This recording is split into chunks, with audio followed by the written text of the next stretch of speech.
Olá, me chamo Júnior e tenho 28 anos. Moro em uma cidade chamada Coqueiro, que fica no Maranhão. Pelo fato de meus pais serem donos de uma franquia de postos de gasolina, somos bem conhecidos na cidade. Tenho uma família que constitui de minha mãe, meu pai e minha irmã Isabelle. Todos moramos na mesma casa. O relato a seguir é bem recente. Foi no ano de 2019, quando estava no segundo período da faculdade de Direito. Nessa faculdade, fiz 3 novos amigos: Jean, Cristiano e o Michel. Sempre marcávamos para sair em baladas, barzinhos e viagens. Eles eram muito animadores, exceto Michel, que estava passando por um período depressivo, devido ao diagnóstico de uma doença. Apenas reforçando que todos os nomes foram trocados, para preservar a minha privacidade e as dos meus amigos. Certo dia, convidei eles para passar um final de semana na casa de campo que meus pais têm. Fica no interior do Maranhão. O Cristiano e o Jean toparam na hora, pois seria uma aventura de passar o final de semana inteiro no interior. Em uma fazenda em cima de uma serra, é uma oportunidade de conversar mais com Michel. Tentar levantar a autoestima dele, pois devido à doença ele estava muito magro e abatido. O problema foi convencê-lo a ir. Depois de muita conversa, ele decidiu ir conosco. Partimos em uma sexta-feira. O intuito era de voltar na segunda pela manhã, pois à tarde teríamos que assistir à aula de Direito Constitucional, que seria muito importante. Chegando na fazenda, meus amigos ficaram surpresos, pois, modéstia à parte, é um lugar muito bem conservado e herança de meu avô. Pegamos nossas bagagens e nos acomodamos, cada um em um quarto. Só o Michel que ficou na parte inferior da casa. Ele estava impressionado e olhando a coleção de armas do meu avô. Isso me deixou muito feliz, pois sabia que ele adorava armas, e o seu sonho era ser delegado da Polícia Civil. Depois que todos nos acomodamos, mostrei a fazenda para eles, tanto dentro da casa quanto fora. Após isso, o Cristiano resolveu fazer um churrasco, pois tinha muito talento na cozinha. Eu resolvi fazer algumas bebidas com vodka. Já o Michel não podia beber, devido ao tratamento de sua doença. Então ficou só no refrigerante e com uma batida sem álcool que o Cristiano preparava. Após um tempo, o Michel me pediu para atirar com uma das espingardas da coleção do meu avô. Nisso, a garrafa de vodka já estava pela metade. E eu já estava um pouco aéreo devido à bebida. Autorizei o Michel a pegar qualquer arma que ele quisesse para atirar, pois lá era um lugar muito descampado. Ele pegou uma espingarda CBC calibre 12, toda camuflada, uma arma linda. Carregou e fomos lá para fora. Perguntei se ele havia atirado com uma daquelas. Ele não me respondeu, apenas mirou em uma panela velha que estava próxima a uma árvore e acertou em cheio. Todos nós ficamos impressionados com a sua pontaria.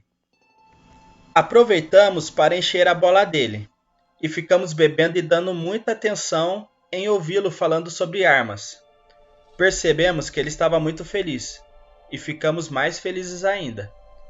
A primeira noite foi muito boa, mas nós não sabíamos o que a noite seguinte tinha preparado. Passamos o sábado muito tranquilo. Tomamos banho de piscina pela manhã, fizemos churrasco e mais vodka.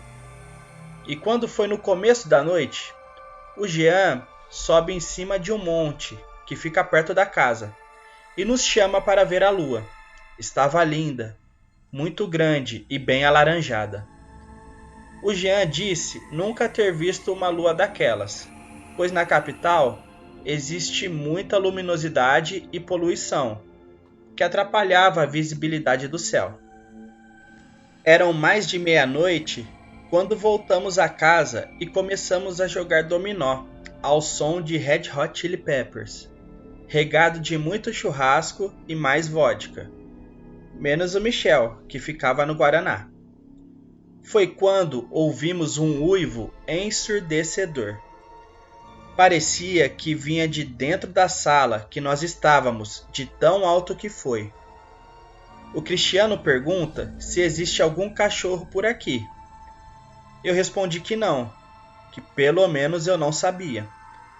Foi quando ouvimos passos ao redor da casa. Parecia algo muito grande, pois fazia muito barulho quando andava. Após escutarmos esses passos pesados, veio um rosnado atormentador, que nessa hora o efeito da bebida já tinha passado. Olhei para o lado, o Cristiano havia se escondido embaixo da mesa. O Jean já tinha subido para o andar de cima. Só o Michel, que para o meu espanto era muito corajoso, já estava com a espingarda calibre 12 na mão, apontando para uma das portas principais da fazenda. Eu corro e pego um revólver calibre 38 e algumas munições, e vou para o outro lado da sala, onde tem outra porta. Curioso, fui até uma das janelas de madeira muito antigas e dei uma espiada pela brecha, mas me arrependi de ter olhado. Minhas pernas tremiam. Fiquei bastante ofegante só em ver aquela criatura bizarra.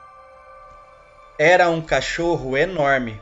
Estava andando de 4, mas quando se levantou, deu para ver que tinha mais ou menos uns 2 metros, com uma pelagem parecida com as de um macaco. Os olhos eram tão vermelhos que pareciam sair sangue de dentro. Tinha caninos enormes e salivava muito. Tinha a feição de ódio e rosnava como se fosse um leão raivoso. E eu percebi que aquela besta não era desse mundo. Nunca acreditei nessas histórias contadas. Achava tudo muito fantasioso. Mas cheguei à conclusão que aquela besta só podia ser um lobisomem. Olhei para cima e vi o Jean descendo as escadas com uma Bíblia na mão esquerda e uma vela acesa na outra, rezando o Salmo 91. Tudo estava muito tenso, quando escutamos uma forte pancada em uma das portas da casa. Olhei para o Michel e fiz sinal para ele ainda não atirar na fera. Fui até o armário e peguei mais 2 armas e coloquei as munições nelas, e dei uma para o Jean e a outra para o Cristiano, que permanecia debaixo da mesa. O Cristiano me falou que nunca atirou. Eu deixei a arma engatilhada e falei que era só ele apertar o gatilho. Já passava da 1h da madrugada, todos muito tensos e escutando as passadas daquela besta rodeando a casa. Quando menos esperamos, a criatura colocou a porta principal da fazenda abaixo e ficamos cara a cara com ele. Era uma visão do inferno. Foi aí que deu para ver os detalhes. Suas orelhas eram muito grandes, com um focinho bastante alongado como os de um porco. Seus joelhos eram destacados para a frente. O mau cheiro que vinha daquela criatura era muito forte. Sem pensar muito, o Michel deu o primeiro tiro, pois estava com a arma mais potente. Eu descarreguei a minha naquela criatura. Todos nós atiramos sem parar. Aquela criatura deu um grunhido tão alto que meus ouvidos ficaram sem escutar por alguns minutos e saiu em uma velocidade impressionante em direção à mata. Após isso, todos nós subimos para o primeiro andar para ver se via aquele demônio lá fora, mas não conseguimos ver mais nada. Todos nós ficamos no primeiro andar da casa até o amanhecer, pois como a porta principal da casa estava arrombada, não seria seguro ficar lá embaixo. Quando amanheceu, a primeira coisa que fizemos foi colocar as nossas coisas dentro do carro e saímos daquelas terras para nunca mais voltar. Depois que chegamos em casa, relatei toda a história para o meu pai. Mesmo sem acreditar, ele decidiu vender a fazenda, pois eles não iam para lá. E ele decidiu investir esse dinheiro em um outro imóvel. Mas uma coisa é certa: nunca duvide da lenda de um lobisomem. Essa é a minha história. Acredite se quiser. Bom, galera, esse foi mais um vídeo. Se vocês gostaram, deixe seu like e se inscreva no canal. Compartilhe com os amigos, nos dê essa força para divulgar mais ainda o nosso trabalho. Até mais!